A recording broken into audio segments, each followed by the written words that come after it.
धर्म स्नेही सत श्रद्धालु यहाँ पर उपस्थित आप सभी भव्यवर पुंडरीक पुण्यात्मा महानुभाव, ओस की बूंद, बिजली की चमक और समुद्र में उठती हुई लहरें दृष्टिगोचर तो होती हैं किंतु स्थायी नहीं ठहरती। ये तीनों चीज देखने में आती हैं, बड़ी मोहक होती हैं, किंतु अनादिकाल से लेकर के आज तक कोई ऐसा उपाय नहीं किया जा सका जिस उपाय के कारण इन्हें स्थिरता प्रदान की जा सके। कदाचित ये तीनों चीज स्थिरता को प्राप्त हो भी जाएं, किंतु मानव जीवन इससे भी ज्यादा क्षणध्वंसी प्रतीत होता है। नहीं कह सकते जो सांस ली है ये अंतिम है या इसके बाद और भी सांस हैं। जो सांस छोड़ रहे हैं जरूरी नहीं दूसरी सांस को हम छोड़ेंगे या स्वयं छूटेगी। जन्म के बारे में फिर भी अनुमान लगाया जा सकता है कि कोई शिशु अमुक मंथ में, महीने में, दिन में, सप्ताह में जन्म ले सकता है। गर्भ में आया शिशु 9 महीने बाद जन्म लेता है। जन्म के मुहूर्त भी निकाले जा सकते हैं कदाचित, किंतु मृत्यु के बारे में कोई 1 घंटे पहले भी नहीं बता सकता। जन्म के बारे में 9 महीने पहले भी अनुमान लगाया जाता है। इस नश्वर शरीर को प्राप्त करके अविनश्वर आत्मा को जाना जा सकता है। इस अविनश्वर शरीर को, इस शरीर को नश्वर को अविनश्वर मान लेना यह सबसे बड़ी भूल है। जब तक इस शरीर की नश्वरता का भान नहीं होता है तब तक आत्मा की अविनश्वरता का भी परिज्ञान नहीं होता है। संसार में अधिकांश प्राणी ऐसे हैं जो नश्वर पर्यायों को प्राप्त करने में संलग्न हैं। आचार्य कुंदकुंद स्वामी जी ने समय सार में लिखा है, पज्य मूढ़ा पर समय। जो पर्यायों में मूढ़ बुद्धि है वह पर समय है, स्वसमय से बहिर्भूत है। स्वद्रव्य, स्वक्षेत्र, स्वकाल, स्वभाव, स्वचतुष्टय है, उसके ज्ञान से विहीन है। पर्याय कोई भी हो वह शाश्वत नहीं है। पर्याय को पकड़ने से द्रव्य पकड़ में आए ऐसा अनिवार्य नहीं है, किंतु हाँ, द्रव्य को पकड़ने से पर्याय पकड़ में अवश्य आ जाती है। पर्याय नश्वर है, द्रव्य अविनश्वर है। जीवन में राग द्वेष की प्रवृत्ति होती है पर्यायों के कारण। इतना सारा पुद्गल हमारी दृष्टिगोचर हो रहा है, उस पुद्गल की कोई पर्याय हमें बहुत अच्छी लगती है तो कोई पर्याय हमारे मन को नहीं भाती। किसी पर्याय की हम प्रशंसा करते करते नहीं थकते तो किसी पर्याय की निंदा करते करते नहीं थकते।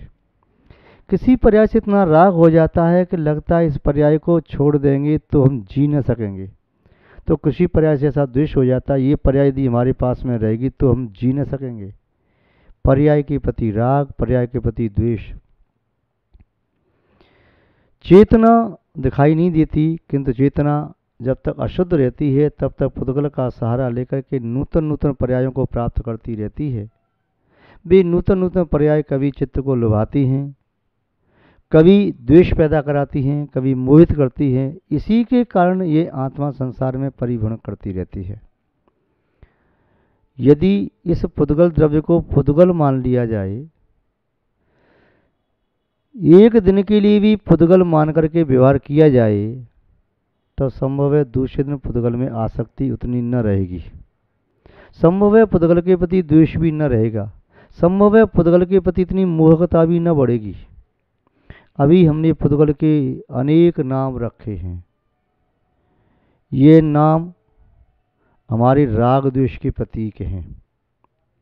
जिसके प्रति स्नेह की तीव्रता होती है तब भी नया नया नाम निकल करके आता है। द्वेष की तीव्रता होती है तो नया नया वद नाम, बुरा बुरा नाम निकल के आता है। यूं कहें शत्रु के लिए अपशब्दों का एक शब्दकोश भी भर जाता है। क्रोध की आवेश में उस शत्रु के लिए जितने भी बुरे नाम बुराइयां हैं सब उस पर आरोपित कर दी जाती हैं। और जिसके प्रति राग है तो चित्त के इस शब्दकोश में जो जो अच्छे शब्द दिखाई देते हैं उन सब का प्रयोग उनके लिए कर दिया जाता है। किंतु समस्त पुद्गल के लिए केवल एक ही शब्द का प्रयोग किया जाए, पुद्गल पुद्गल पुद्गल, तब थोड़ी देर में व्यक्ति पुद्गल से ऊब जाएगा। चाहे आपको जो भी दिखाई दे रहा है, शरीर है, भवन है, धन संपत्ति, सोना चांदी, बर्तन, वस्त्र, आभूषण, वाहन, जो कुछ दिखाई दे रहा है सबको कहो ये पुद्गल, ये पुद्गल, पुद्गल पुद्गल। और उसकी यथार्थता को जान लो। इस पुद्गल का स्वभाव है पूर्ण और गलन। ये पुद्गल की पर्याय मिटेगी, नई पर्याय पैदा होगी, फिर वह पर्याय भी मिटेगी, फिर और नई पर्याय पैदा होगी, वह भी मिटेगी, फिर और नई पर्याय पैदा होगी। जो पुद्गल का परिचय आज हमने अपनी आत्मा के साथ मिलाकर के रखा है, यह पुद्गल का परिचय कभी बिखर जाएगा, फिर नूतन पुद्गल का परिचय प्राप्त होगा, फिर वह भी बिखर जाएगा, फिर और प्राप्त होगा, फिर वह भी बिखर जाएगा। ऐसे हमने अनंत बार पुद्गल के परिचय में अपनी आत्मा के प्रदेशों को प्रवेश करा के रखा, किंतु कोई भी शरीर हमारी आत्मा के साथ शाश्वत रूप से नहीं रहा। न तो औदारिक शरीर, न वैक्रिक शरीर, न तेजस शरीर, न कार्मान शरीर, और न आहारक शरीर यदि प्राप्त किया तो वह भी नहीं रहा। पुद्गल का परिचय बार बार प्राप्त किया जाता है, बार बार छूट जाता है।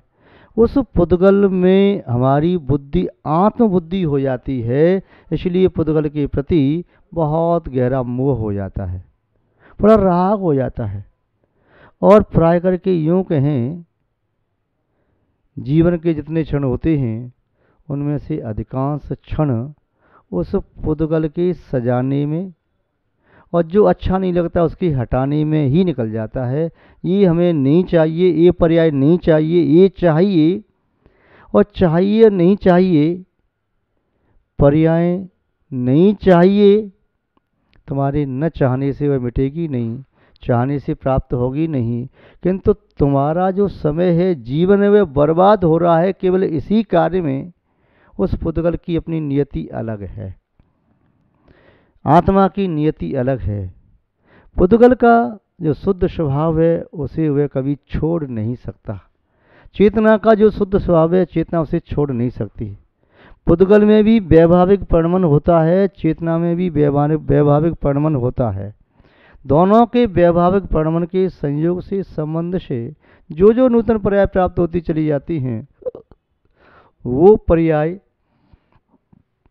ऐसी मोहक और आकर्षक होती हैं। उन पर्यायों में एक ऐसी गुरुत्वाकर्षण शक्ति होती है जो गुरुत्वाकर्षण शक्ति हमारे उपयोग को खींच लेती है, हमारा उपयोग उससे हट नहीं पाता। चाहे उससे राग करें तब भी हमारा उपयोग उसी में लगा है, जैसे द्वेष कर लिया, शत्रुता कर ली तब भी हमारा उपयोग उसी में लगा है।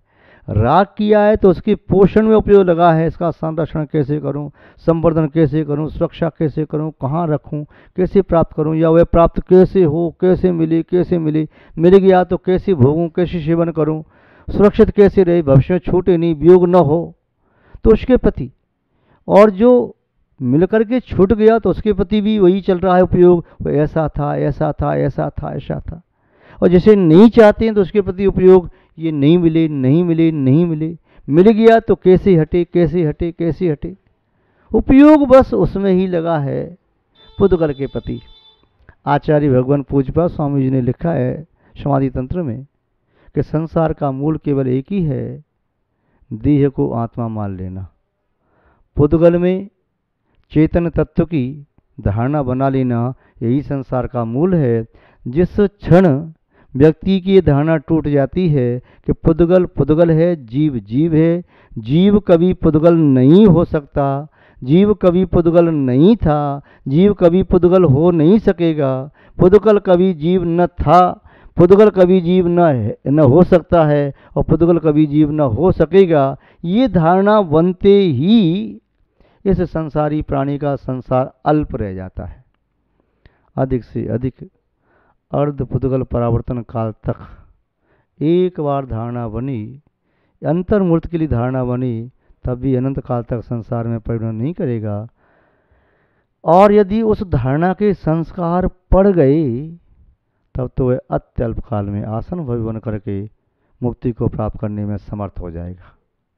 महानुभाव, अविनश्वर आत्मा, नश्वर शरीर। अब शरीर कभी अविनश्वर हो नहीं सकता, नश्वर अविनश्वर नहीं हो सकता, नश्वर नश्वर नश्वर। तो नश्वर शरीर प्राप्त किया है, इसका कोई भरोसा नहीं, तो करें क्या? ऐसा करो जिससे बार बार नश्वर शरीरों को प्राप्त न करना पड़े। ऐसा करो कि जो तुम अविनश्वर हो उस अविनश्वर स्वभाव को जानने की कोशिश करो। ये यदि प्रयास कर लिया तो अनादिकाल से चलता हुआ ये जन्म मरण का, संसार का परिभ्रमण का ये हेतु निकल जाएगा। हमें केवल इतने से तत्वबोध को प्राप्त करना है। इतना सा तत्वबोध प्राप्त करने के लिए अनंत भव तो निकल गए, वर्तमान के जीवन के भी जितने क्षण निकल गए वह लौट कर के अब आने वाले नहीं। नदी का जो पानी बह गया अब वह गया, लौट करके आने वाला नहीं। अब जो आ रहा है उसे सार्थक किया जा सकता है, निकल गया उस पर कुछ नहीं किया जा सकता। एक कृषक को अपने खेत में कार्य करते हुए एक छोटा सा कलश मिला। कलश को खोल करके देखा, उसने सोचा इसमें कोई खाने पीने की वस्तु होगी, अमृत कुंभ होगा, अमृत कलश होगा, पी जाऊंगा मैं, अमर हो जाऊंगा। या उसने सोचा इसमें कोई सोने चांदी की सिक्की होंगी तो मैं माला माल हो जाऊंगा। किंतु ऐसा कुछ नहीं था, न तो उसमें अमृत निकला, न कोई सोने चांदी के सिक्के निकले। सोच रहा था भगवान ने दिया भी, एक कलश तो दिया, कलश तो सोने का दिया, किंतु इसमें भर करके भी दिया मुझे तो कांच के टुकड़े दिए, ये चमकते हुए पत्थर, इनसे क्या होने वाला है? चलो कोई बात नहीं।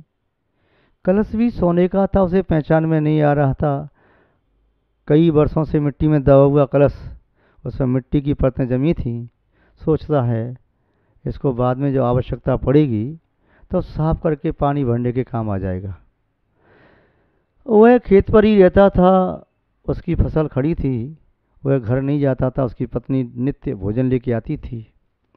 अब वह पक्षियों को उड़ाने के लिए पहले तो और पत्थर कंकड़ इकट्ठे कर लेता था, किंतु अब सोचता है अब ये कंकड़ पत्थर इकट्ठे हो गए तो अब इनका ही प्रयोग कर लें। तो एक एक वह कंकड़ पत्थर समझ करके फेंकता रहा, और वैसे फेंकता था कि खेत की चिड़िया उड़ती और वह कंकड़ पत्थर सामने वाली नदी में जाकर के गिरता। उसे इसमें आनंद आने लगा। देखते ही देखते उस कलश के सभी वे चमकते हुए पत्थर फेंक दिए, केवल एक दो पत्थर शेष रह गया। एक पत्थर वह जो हाथ में फेंकने के लिए तैयार था, दूसरा जो कलश में रह गया था। तभी कोई व्यक्ति वहां पर व्यापारी आया, उसने देखा इस कलश में ये चमकता हुआ हीरा कैसा है। वह सामने देखता है व्यक्ति खड़ा हुआ है। ठहरो, क्या है तुम्हारे हाथ में? अरे ये पत्थर ऐसे फेंकता हूँ। ठहरो, ये पत्थर नहीं है, फिर क्या है? ये तो बहुमूल्य कीमती रत्न है। रत्न है?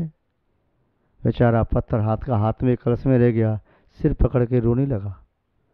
ये रत्न है? हाँ, ये ऐसा रत्न है, इस रत्न के माध्यम से तो तुम राजा के राज्य को भी प्राप्त कर सकते हो। ऐसा रत्न है, राजा का राज्य भी प्राप्त किया जा सकता है। ये कलश स्वर्ण कलश है। पश्चाताप करता है, ओहो, मैंने अपने हाथों से अपनी भाग्य के